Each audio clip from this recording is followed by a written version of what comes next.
یا علی مدد، حق حق حیدر۔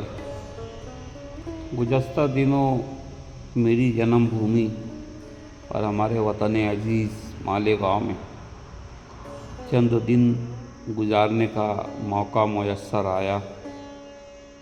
مجھے میرے کچھ دستاویزات کا کام تھا، اس سلسلے میں تو 2 مرتبہ میرا مالیگاؤں جانا ہوا۔ پہلی بات تو بہت اچھی ہے کہ اتیکرمن صاف ہو رہا ہے، مگر سیاسی حضرات اگر کہ نیک نیتی سے کریں تو میں سمجھتا ہوں کہ مالیگاؤں کا بہت بھلا ہو جائے گا۔ بہرحال میں تو ایک سیاسی آدمی نہیں ہوں، اسپریچول آدمی ہوں، پولیٹیکل آدمی تو نہیں ہوں نہ ہی میں کبھی پولیٹیکل ڈسکس کرتا ہوں۔ تو پھر میں پولیٹیکل اسلام کے ڈسکس کرتا ہوں، اور آج بھی میں پولیٹیکل اسلام کے ڈسکس کروں گا۔ کہ گزشتہ دنوں تو میں جامع مسجد کے اندر جو ہمارے مالیگاؤں کے ایم ایل اے عالی جناب مفتی محمد اسماعیل صاحب، جس مسجد کے خطیب و امام ہیں، میں جیسے ہی مسجد میں گھسا تو باہر ناز عطر والے جو ہیں تو ان سے پوچھا کہ مفتی صاحب نماز پڑھا رہے ہیں کیا؟ تو بولے ہاں، مفتی صاحب کی آواز لگ رہی ہے۔ حالانکہ میں تو اپنی نماز پڑھا، کیونکہ میں تو فقہ جعفریہ کا ماننے والا ہوں۔ کھلی بات ہے بھائی، جو ہے من علیرہ دوست دارم خلق و گویا طراب سے، میں کسی سے کچھ چھپاتا نہیں۔ مگر جب میں مسجد میں گیا تو مجھے ایک اچھا فیلنگ ہوئی کہ دیکھیے آج اتنی کہ جو لوکتنتر کی جو سیاست ہے، اس کے اندر جو لیڈران ہوتے ہیں بدنام ہونے کے بعد، آج ہمارے گاؤں کا ایم ایل اے کم سے کم اس لائق کا ہمارے یہاں کا ایم ایل اے ہے کہ نماز پڑھا سکتا ہے۔ مجھے خوشی ہوئی اس بات کی کہ واقعی کہ جو مسلمانوں کے دور میں جب مسلمان کے خلفاء یا حکام جو ہوتے تھے تو وہی نماز پڑھاتے تھے، تو آج کہ دیکھ کر کہ ایک ایم ایل اے نماز پڑھا رہا ہے، میں سمجھتا ہوں شاید ہی کہیں ہندوستان میں کوئی ایسی جگہ ہو جہاں کا کہ ممبر آف اسمبلی تو نماز پڑھا رہا ہو، خطیب امام اور لوگ کہ اچھی سے نماز پڑھ رہے ہیں۔ بھائی وہ اپنا مسلک مکتب سب اپنی جگہ، مگر ایک اچھی فیلنگ محسوس ہوئی۔ مگر نماز جب ہم پڑھ رہے تھے ظہر کی تو بڑی کہ کیونکہ مالیگاؤں میں تقریباً 44-45 ڈگری سیلسیس ٹیمپریچر چل رہا تھا، بڑا ہائی ٹیمپریچر ہے، اور مجھے تو برداشت نہیں ہو رہا تھا بھائی ٹیمپریچر۔ اور اس ٹیمپریچر میں جب جامع مسجد میں گئے اور اس وضو کے اندر حوض میں پانی وضو کے پانی سے حوض کے پانی سے جب وضو کیا، ایک الگ فیلنگ، اس کا مزہ، کیونکہ بھائی جو آدمی وطن سے دور رہتا ہے نا، اسی کو معلوم ہوتا ہے کہ بھائی درد جہاں کیا ہوتا ہے۔ یہ تو علی کی محبت ہے جو ہم کو وطن سے دور لے کر چلی گئی۔ پنجتن پاک کی محبت میں آج ہم غریب الوطن ہیں۔ خیر ایک الگ مسئلہ ہے، مگر جب ہم نماز کے لیے کھڑے ہوئے، ٹھنڈی ٹھنڈی ہوا، مہکی فضا، کولر چالو ہے، فین چالو ہے، نیند کی غنودگی آنے لگ گئی۔ اتنے میں ہی ایسا ہوا کہ بھائی جماعت ختم ہو گئی، کیونکہ وہابی دیوبندی کے لوگ نماز پڑھ رہے تھے، ہم لیٹ گئے تھے کہ بھائی جماعت ہو جائے تو پھر ہم نماز پڑھیں گے۔ تو بیچارے کچھ لوگ سو گئے۔ اب جب سوئے تو مسجد کا مؤذن فٹافٹ فین آف کرنے لگ گیا۔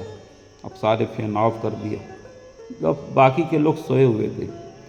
مسجدوں میناروں کے سحر پر فخر کرنے والے یہ دیوبندی، وہابی، بریلوی کے علماء جو بات پر اس بات کی کہ دم بھرتے ہیں کہ بھائی مسجدوں میناروں کا سحر، کہ جہاں جوتا چورائی کی رسم بند کرائے، جہاں ڈھول بجانے کا بند کرائے، جہاں پڑاکا پھوڑنے کا بند کرائے، معلوم نہیں کیا کہ وہ کرے۔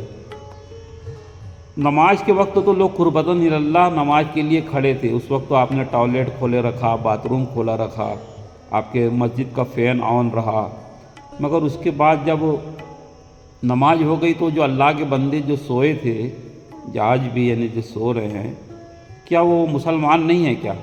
اب مسلمان سے بڑھ کے کیا وہ انسان نہیں ہے کیا؟ اور اگر جب وہ انسان ہے تو اللہ تبارک و تعالیٰ ان سے 70 ماؤں سے زیادہ محبت کرتا ہے یا نہیں کرتا ہے؟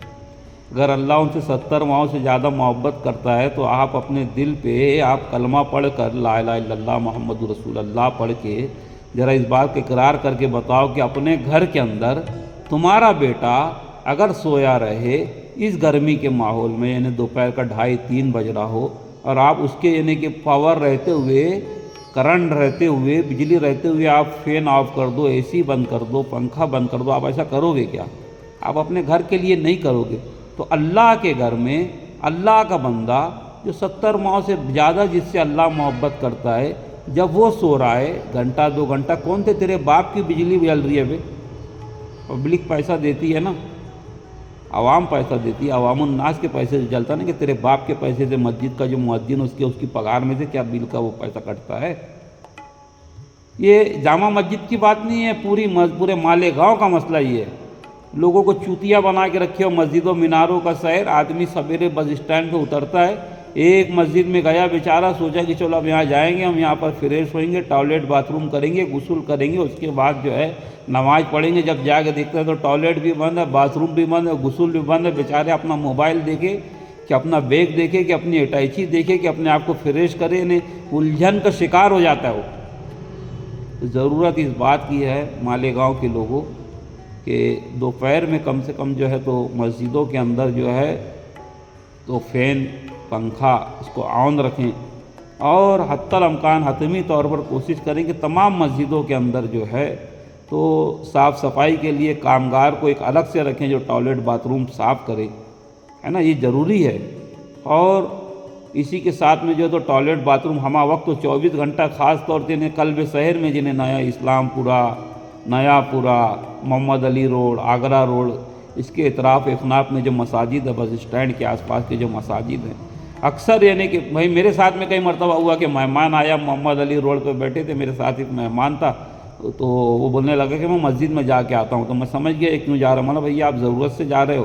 تو نہیں، بولے کہ میں حاجت سے جا رہا ہوں۔ تو مسجد، تو بولے کیا بات کریں، مسجد میں باتھ روم نہیں رہے گا؟ تو یہاں پہ مالیگاؤں بھیا تالا لگا کے رکھے رہتے۔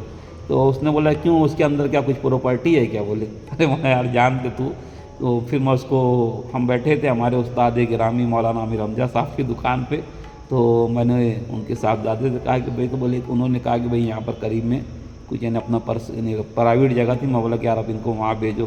وہ بیچارہ اگر مسجد میں جاتا تو پریشان ہو جاتا تھا۔ یعنی بھائی یہ ایسی چیزیں ہیں نا کہ ایک آدمی سوتا ہے تو بڑا بے تکا سوتا ہے، اور حاجت اور ضرورت آدمی کو کب آ جائے یہ بول کے نہیں آتی۔ اور اس بات کا جو ہے مسجد میناروں کے شہر کے لوگوں کو دھیان نہیں ہے، توجہ نہیں ہے، اس کی طرف خصوصی توجہ دینے کی ضرورت ہے نا۔ تمہارے گھر کا باتھ روم ہو یا تمہارے گھر کا بسترا ہو، ہے نا، مسجد میں کوئی سویا تو بولتے ایسا سو ویسا سو، تیرے گھر پہ تو کیسا سوتا ہے ویسا سوچ۔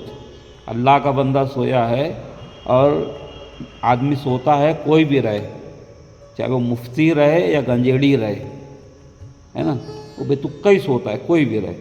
اور اسی طریقے سے جو ہے ٹوائلٹ اور باتھ روم کوئی بھی کرے، کوئی پاک باز رہے یا چور رہے، باتھ روم اور ٹوائلٹ استعمال کریں گا تو گندا کریں گا ہی۔